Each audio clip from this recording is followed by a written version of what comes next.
உன் வார்த்தைகள் கேட்கப்பட்டது என்று வேதவசனம் சொல்லுகிறது. வித்தியாசம் உண்டாகும்படி செய்வேன் என்று கர்த்தர் சொல்கிறார். நான் உன்னை வெறுத்து விடவில்லை என்று கர்த்தர் சொல்லுகிறார்.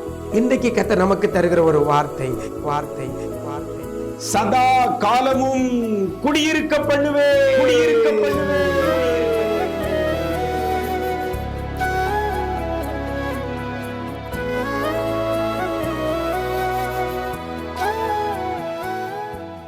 கிறிஸ்துவில் பிரியமானவர்களே, ஆண்டவரும் இரட்சகருமாக இயேசு கிறிஸ்துவின் ஈடு இணையற்ற நாமத்தில் உங்களுக்கு அன்பின் வாழ்த்துக்களை தெரிவிக்கிறேன். நிஜம் தொலைக்காட்சியின் இந்த விசேஷித்த வார்த்தை நிகழ்ச்சி மூலமாக உங்களை சந்திப்பதில் மிக்க மகிழ்ச்சி. நல்லா இருக்கிறீங்களா? எல்லாரும் ஆண்டவர் கிருபையில் நல்லா இருப்பீங்கன்னு கர்த்தருக்குள் நம்புகிறேன். இந்த நாளிலும் கூட கர்த்தர் நமக்காக வைத்திருக்கிற ஒரு வேத வசனம் எரேமியா தீர்க்கதரிசியின் புஸ்தகம் 7ஆம் அதிகாரம் 7ஆம் வசனம். அதுல கடைசியில் இவ்வாறாக சொல்லப்படுகிறது, சதா காலமும் குடியிருக்க பண்ணுவேன் என்று கர்த்தர் சொல்லுகிறார். குடியிருக்க பண்ணுவேன் சதா காலமும். எங்க ஸ்தலத்திலே என்று சொல்லப்பட்டிருக்கிறது. இந்த ஸ்தலத்திலே சதா காலமும் உங்களை குடியிருக்க பண்ணுவேன் என்று கர்த்தர் சொல்லுகிறார். இன்னைக்கு நம்முடைய குடியிருப்பு எப்படி இருக்கிறது? நிரந்தரமா இருக்குதா? மாறி மாறிக்கிட்டு இருக்கிறோமா? எனக்கு அருமையான தேவ ஜனமே, ஆண்டவர் சொல்லுகிறார், இந்த ஸ்தலத்திலே உங்களை சதா காலமும் குடியிருக்க பண்ணுவேன் என்று கர்த்தர் சொல்லுகிறார். இன்னைக்கு நிறைய பேர் அப்படியே மாறி மாறி மாறி மாறிட்டே இருக்கிறோம். அப்படித்தானே? ஒரு இடத்துல குடியிருக்கலை, நிலையா இல்லை. ஆமா, இன்றைக்கு கர்த்தர் சொல்லுகிற ஒரு காரியம், இந்த ஸ்தலத்திலே அப்படின்னா இப்ப இருக்கிற ஸ்தலத்திலே சதா காலமும் உங்களை குடியிருக்க பண்ணுவேன் என்று கர்த்தர் சொல்லுகிறார். நிலையில்லாமல் அலைந்திருக்கிற பிள்ளைகளுக்கு, அலைந்து திரிகிற பிள்ளைகளுக்கு கர்த்தர் சொல்லுகிற வார்த்தை இது. எனக்கு அருமையான தேவஜனமே, இந்த வசனம் ஆரம்பத்தில் சொல்லப்படுகிறது எப்படி என்று சொன்னால், அப்பொழுது என்று சொல்லப்பட்டிருக்கிறது. ஏதோ ஒரு கண்டிஷனை சொல்லிட்டு அப்பொழுது இந்த ஸ்தலத்தில் உங்களை சதா காலமும் குடியிருக்க பண்ணுவேன் என்று கர்த்தர் சொல்லுகிறார். அப்பொழுதுனா எப்பொழுது? அந்த வசனத்தில் பார்த்தீங்கன்னா, அதுக்கு முந்தின வசனம் 6ஆம் வசனத்தில் நிறைய காரியங்கள் சொல்லப்பட்டிருக்கிறது. அதை வேகமாக நான் சொல்கிறேன். அந்த காரியத்தின்படி நாம் நடப்போமையானால் கர்த்தர் நம்மை சதா காலங்களிலும் இந்த ஸ்தலத்திலே குடியிருக்க பண்ணுவார். முதலாவதாக சொல்லப்படுகிறது, பரதேசிகளையும் திக்கற்ற விதவைகளையும் ஒடுக்க கூடாது. மற்றவர்களை, அதுவும் ஆதரவற்றவர்களை ஒடுக்க கூடாது. இரண்டாவது என்ன என்று சொல்லி பார்த்தீங்கன்னா, குற்றமில்லாத இரத்தத்தை இந்த ஸ்தலத்திலே சிந்தாமலும், குற்றமில்லாத இரத்தத்தை ஸ்தலத்திலே சிந்தாமலும். மூணாவது சொல்லப்படுகிறது, உங்களுக்கு கேடுண்டாக அந்நிய தேவர்களை பின்பற்றாமலும் இருங்கள். 3 காரியம்.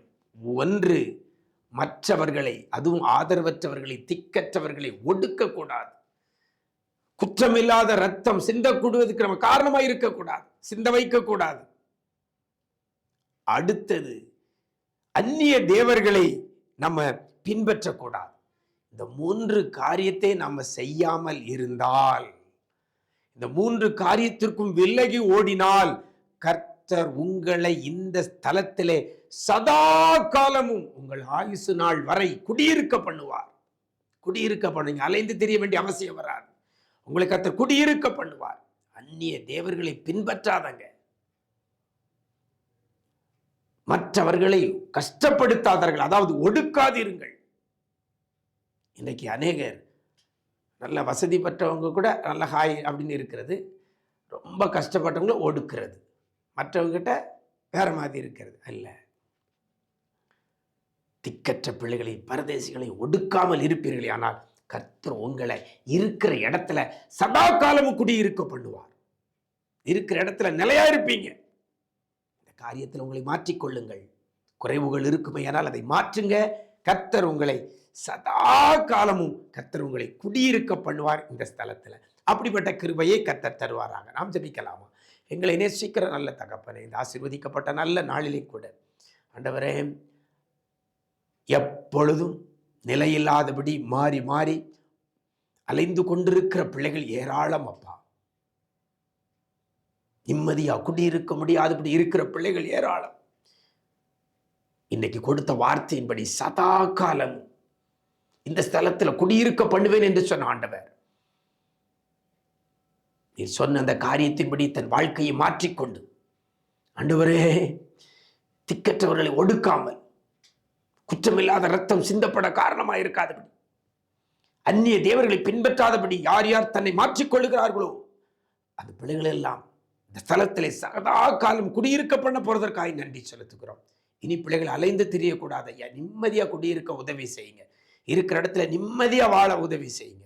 எல்லா தேவைகளையும் சந்திங்க. இந்த நாள் முழுவதும் இப்படி பிரசன்னத்தில் மூடிக்கொள்ளுங்க. பிள்ளைகள் எங்க போனால் வந்தாலும் இப்படி சமூகம் முன் செல்லட்டும். பிள்ளைகளை பாதுகாத்தருளுங்க. கிருபைகள் பெருகட்டும்.